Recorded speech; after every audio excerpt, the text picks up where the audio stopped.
Thank you very much. That's a great pleasure for me to be here. I'm Jan Czarnocki. I'm a doctoral researcher at KU Leuven Center for IT and IP Law, and I'll be talking today about predictive tokens and how they are now tried to be contained in the EU digital law. So what I'll cover today, first I would like to explain to you, let's just put a time, so I'll be just more time aware because it's a virtue. So first I'll explain what I mean by predictive tokens and what's the added value of this concept. Then I'll just try to give an example of how, in my view, predictive tokens are working. Then I'll try to go through some selected norms in, let's call it EU digital law, the body of emerging law in the EU, and how they aim to contain these predictive tokens and tackle them basically. And then I'll share my initial reflections on whether it's effective, whether it makes sense, and where are we basically with this digital surveillance at this point, and what is the direction. So what's the idea of predictive token and whom I was inspired by? My PhD topic is about legal basis for processing sensitive data. It's Article 9 GDPR. But before going to these research questions, I was really perplexed by personal autonomy issues related to biometric data processing, that there's a lot of data captured about us, about our behavior, about our bodies, about what's in our mind, exactly the things that the previous presentation was about. That I think that's a great challenge. And these are the lists of the books that were really important for me. The concept of Shoshana Zuboff, that our emotions are gathered or captured in order to render us as a product for big platforms, and just showing how our usage of platforms is not free, basically, that we pay with our emotions and our data. So I was thinking, and Zuboff there really well explains how these algorithms predict our behavior and optimize this behavior according to the business needs of the platforms. There's also a legal and more philosophical take by Mireille Hildebrandt, also about similar issues, and she really well discusses how does these processes of predicting the behavior constrains our agency, basically our choice and our effective ways to change ourselves, to change our behavior, how we are becoming optimized by the algorithms with the view on this algorithm's goal. Then there's a meta theory of information, philosophy of information of Luciano Floridi, that helps to grasp all of this process at very abstract level and put some order into what's happening in digital economy and what magnitude of change we are witnessing in recent, let's say, 2 decades, basically. And then, of course, work by Julie Cohen, which describes political economy perspective of these changes. So not only technical modalities of how digital surveillance work, but also how law, legal system, and economy facilitates and interacts with each other in order to have this prediction-based paradigm. Then, of course, a little bit understanding of how AI algorithms are working and why they are as they are. So there's an important concept by Stuart Russell of the function of the proper or the function for which algorithm is optimized. So basically, it's not that it's just working; it's that how it was coded, it pursues this goal, the algorithm. So that was something very important for me as well, to connect all these dots.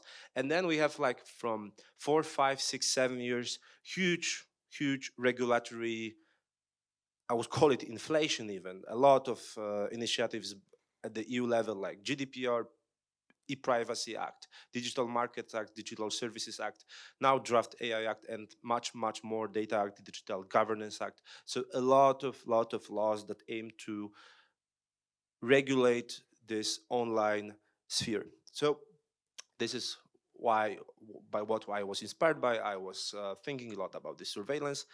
Now it's not really directed to what I'm doing now, but I didn't want to leave this topic. That's something that's still on my mind, and I said, okay, I need to make some research on this, and put it onto the text and ask for a feedback and your opinion here on this later. So let's go to the concept of predictive token.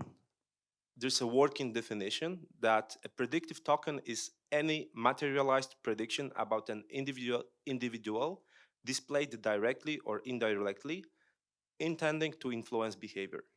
A predictive token is acquired through broadly understood information technologies, such as artificial intelligence systems, data mining, and omnipresent data capturing sensors. So a predictive token is kind of an abstraction of how this political economy and technical modalities of surveillance in digital are working. And predictive token, in my view, at this point, how I think about this definition, consists of four things here. So like the vector defining a set of desirable behavioral outcomes according to algorithm objective function. So kind of a direction in which algorithm tries to nudge us to behave, like the envisioned goal according to which it should optimize our behavior. Then there's a prediction of the probability of behavior according to the vector in a given time and space, because there's a given time and space, so that in a given time and space that there's a probability that I will do X, not Y, for example. So this is the second part of this predictive token. The third part would be the context or choice architecture that enhances the probability of me behaving in a way that is according to the algorithm's objective and that optimize this probability. And then at the end, what we see is the symbolic representation of the token. So the precise thing that make us behave in this, not in the other way. So for me, just the best example of predictive tokens are how social media are working, basically. So that I recently downloaded TikTok, like first time for many years. I just really didn't want to do it, but I have some side project, and for the marketing purposes, I started to use it, and I said, oh, Jan, you actually know so much already about surveillance, about this nudging and stuff. There is no way TikTok will be working in you. And I start to browse it, and I'm like, at the first 5 minutes, not that interesting. But then it starts to hook me. Like, it starts to really know me, like things I like, and really gets into my brain, and also taking this really, let's say, a dark side of me, like things that every day I just don't want to look at, but still they hook me. Like, you can imagine any one of us have something like this, yeah? And I'm like, wow, that's really strong. So we have this feed that is optimized as to make our engage us more, to be on the platform, to comment, to like, to share with friends, and to watch. So this, I would say, is the goal, basically. And we have this symbolic representation of the feed on the phone, of the clicks, on the likes, and this also hits of dopamines, which we are gaining by sitting there, but seeing things we are liking. So for me, like feed on the social media, whether it's TikTok and Instagram, it's a great example of this predictive surveillance, because it's all about predicting what we will like and then nudging us in this direction to make our behavior more certain, because when there's a certainty, there's a much more profit, because our behavior are predictable. Really, really well aligned presentation, by the way, with the previous one. So I'm happy that this is in this we are presenting in this way. It's so before there was really this abstract definition of predictive tokens, and when I try to put an example and assign all these parts of this definition to the precise constitutive part of this TikTok or Instagram feed, it's a challenge, because all these parts are really overlapping. We don't have really an access to what's happening in the algorithm and how it really works. So all of this, what I'm saying, is how I observe that this works. So this is really like abstraction of what's happening in my view. But we can say with a huge degree of certainty that it is the case that these algorithms are optimized to predict our behavior and optimize our time on the platform, because that's how the business model works, basically. It's a fight for our attention. So that's the concept of the predictive token. We'll be later really happy to have your feedback on this one, because it's really an idea that I think need to be much more polished and be more precise and accurate. But that prompted me anyway to think about how EU law at this stage is try to contain predictive tokens. And just finishing, like what in my view is added value of this concept is that this concept does not only explains and try to abstract the technical modalities of this predictive digital surveillance, but also relates it to the political economy context. So we have the technical ways of things happening, but also they are really how they really relate to the business model, how this engagement business model, personal data based model. So this is two sides of the same coin: political economy and technical modalities that work in a unison in order to make us use it more, predict our behavior, and let's say streamline us into the envisioned direction of the, I don't know, owners of the algorithms, of whomever is designing these things. So now I'd like to provide a really small and a selection of laws which I think are really important for containing the predictive tokens. So of course it starts from the GDPR, like we will have soon 5th anniversary, I think, of the GDPR. That's a good thing. In GDPR we have data protection principles, I think, which are very important. The three of most important, in the 5 most important ones, I think most of them are here. So purpose limitation, that the data can only be processed for the purpose for which it was collected. So that we collect data for purpose of providing service, that we cannot then sell this data. That's a purpose limitation. Then we have data minimization principle, which states that you can collect only the data which is necessary for fulfilling the purpose. So you cannot just collect any data you want. You need to collect, in principle, only data for fulfilling the purpose for which data is collected. And then we have storage limitation principle, and all these 3 principles, they interact, because storage limitation principle states that once you fulfilled your purpose, you need to delay this data. You cannot just keep it indefinitely. Then, of course, one of the highlight principle, let's call it in GDPR, is fairness and accountability. Fairness is that any kind of processing needs to be fair. It's really broad and imprecise thing, but it gives courts and lawyers ability to interpret GDPR in a way that is data subject, so us friendly. So this is kind of a thing that in case of doubt, we can say, oh, but fairness principle, this is not fair because this, that, and that. And so you should not be processing data in this way. So I think it's really important, this fairness principle. Of course, it's also related to John Rawls' theory and theory of justice. Justice is fairness. That's the clear history of this principle as well.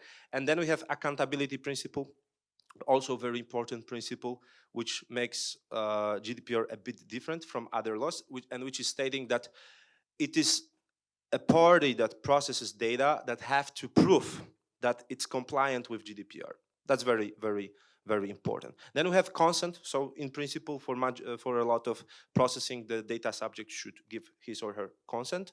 Then we have, of course, as well, automated individual decision-making, including profiling, that whenever any decisions are made, we should, there be some human factor. We have data protection impact assessment, so kind of a self-conscious building exercise for companies. We have protection of sensitive data that should not be processed in principle unless there is a consent. We have data rights and privacy by default. So it should be that the design of the system should be friendly by default. So this is the GDPR. I will discuss the shortcomings and strengths at the end. We have draft data. There's a lot of buzz around this one, and I choose 2 very interesting things from the newest EU Parliament draft. This does not mean that this law will look like this now, but what we have in this draft, it's a very interesting indication of the, let's say, the direction. So in Article 29, we have fundamental rights impact assessment. So this is also this exercise of knowing what we are actually doing. So like make companies, okay, thank you, thinking about what actually they're doing with data. That's very, I think, important. But Article 5 prohibits at this point in this draft placing on the market or putting into service AI systems that deploys subliminal techniques beyond a person's consciousness or purposefully manipulative or deceptive techniques with the objective to or to the effect of materially distorting a person's or a group of persons' behavior, and so on and on. So we clearly here see that the problem of manipulation and nudging and, let's say, optimizing this behavior is clearly, let's say, highlighted here. And we see that the people working on these laws are clearly concerned about these issues. We don't know how these laws will look like finally, but still it's a very, very interesting thing to have. Later on, we have Digital Services Act, where in the recitals of the Digital Services Act, there's a direct mention of dark patterns. So dark patterns is also something we should be really concerned about. So this is now kind of a scientific term for nudges, hyper nudges, and using choice architecture that makes people behave in this way or another without their consciousness, or like making them behave as if in a way that they would not behave normally. So Digital Services Act, there's a transparency requirements. Digital Services Act is a law already, so it's something that the big platforms have to comply it now.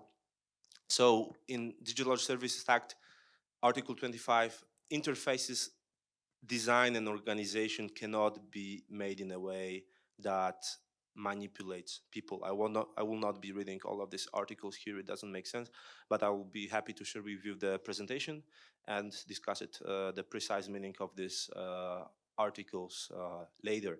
Also, advertising on an online platform should be more transparent regarding the objectives, how it's done, who is the author, and it should be it should be marked that this is an advertisement. It should not be like implicit advertising. I think it's also a big change that we can see that this is clearly an advertisement, not just like flowing and to the internet and not being able to distinguish where we are pushed into certain behaviors and not the others. Also, the recommender systems transparency. That's a working horse of the internet, recommended systems. How it is that we are recommending certain things, not the other. Now, these systems need to be also much more transparent. So, a few closing remarks.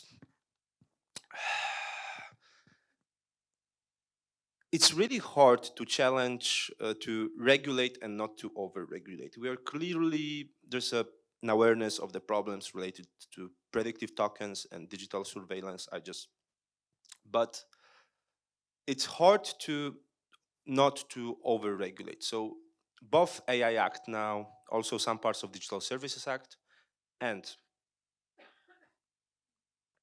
the GDPR, they are risk-based regulations. That means that there's not a lot of clear statements on what's right and wrong, but there's a lot of assessment as to how much risk I can take as a party, for example, processing data, at what arguments can I put to justify it. So it's not black and white, it's all shades of gray. So because we want economy to develop, but also we want to protect personal data, we make this risk-based regulation. That's the assumption behind all these laws. So that makes things hard because sometimes it's a matter of just hiring better lawyers. So then we also have unclear definitions of dark patterns in the Digital Services Act, that it's really hard to, let's say, make out what are the actual consequences of these precise rules and how they will be applied. And these rules all seem really just to a bit constrain this predictive paradigm rather than putting a hard stops on predictive tokens and all this basically business model based on optimizing and predicting our behavior. That's it. Thank you very much.